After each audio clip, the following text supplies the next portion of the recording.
Assalamualaikum warahmatullahi wabarakatuh. Kisah Abu Nawas mengecoh monyet. Abu Nawas sedang berjalan-jalan santai. Ada kerumunan massa. Abu Nawas bertanya kepada seorang kawan yang kebetulan berjumpa di tengah jalan. "Ada kerumunan apa di sana?"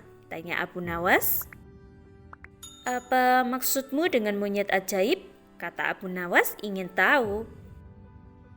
"Monyet yang bisa mengerti bahasa manusia, dan yang lebih menakjubkan adalah monyet itu hanya mau tunduk kepada pemiliknya saja," kata kawan Abu Nawas menambahkan. Abu Nawas makin tertarik. Ia tidak tahan untuk menyaksikan kecerdikan dan keajaiban binatang raksasa itu. Kini, Abu Nawas sudah berada di tengah kerumunan para penonton. Karena begitu banyak penonton yang menyaksikan pertunjukan itu, sang pemilik monyet dengan bangga menawarkan hadiah yang cukup besar bagi siapa saja yang sanggup membuat monyet itu mengangguk-ngangguk. Tidak heran bila banyak di antara para penonton mencoba maju satu persatu.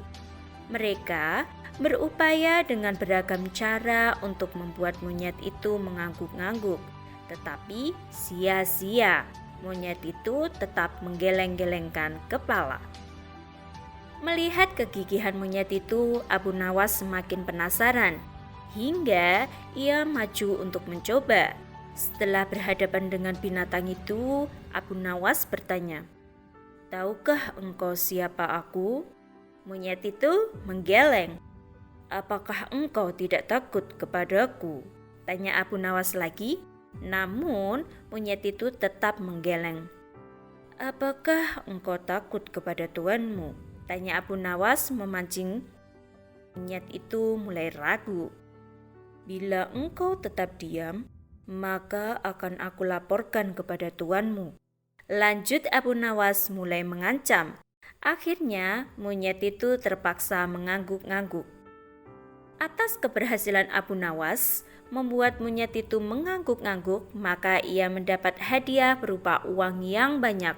Bukan main marah memiliki monyet itu hingga ia memukuli binatang yang malang itu. Pemilik monyet itu malu bukan kepalang. Hari berikutnya ia ingin menebus kesalahannya. Kali ini ia akan melatih monyetnya mengangguk-ngangguk. Bahkan ia mengancam akan menghukum berat monyetnya bila sampai bisa dipancing penonton mengangguk-ngangguk, terutama oleh Abu Nawas. Tak peduli apapun pertanyaan yang diajukan, saat-saat yang dinantikan tiba. Kini para penonton yang ingin mencoba harus sanggup membuat monyet itu menggeleng-gelengkan kepala. Maka seperti hari sebelumnya, banyak para penonton tidak sanggup memaksa monyet itu menggeleng-gelengkan kepala. Setelah tidak ada lagi yang ingin mencobanya, Abu Nawas maju. Ia mengulang pertanyaan yang sama. "Tahukah engkau siapa daku?" Monyet itu mengangguk. "Apakah engkau tidak takut kepadaku?" Monyet itu tetap mengangguk. "Apakah engkau tidak takut kepada tuanmu?" pancing Abu Nawas. Monyet itu tetap mengangguk karena binatang itu lebih takut terhadap ancaman tuannya daripada Abu Nawas. Akhirnya, Abu Nawas mengeluarkan bungkusan kecil berisi balsam panas. "Tahukah engkau apa guna balsam ini?" Monyet itu tetap mengangguk. "Baiklah, bolehkah ku gosok selakangmu dengan balsam?" Monyet itu mengangguk.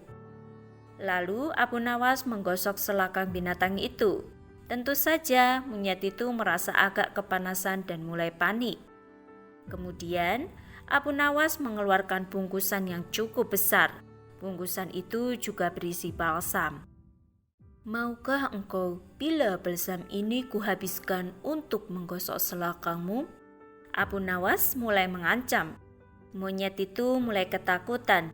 Dan rupanya ia lupa ancaman tuannya sehingga ia terpaksa menggeleng-gelengkan kepala sambil mundur beberapa langkah. Abu Nawas dengan kecerdikan dan akalnya yang licin mampu memenangkan sayembara meruntuhkan kegigihan monyet yang dianggap cerdik. "Ah, jangankan seekor monyet, manusia paling pandai saja bisa dikecoh oleh Abu Nawas.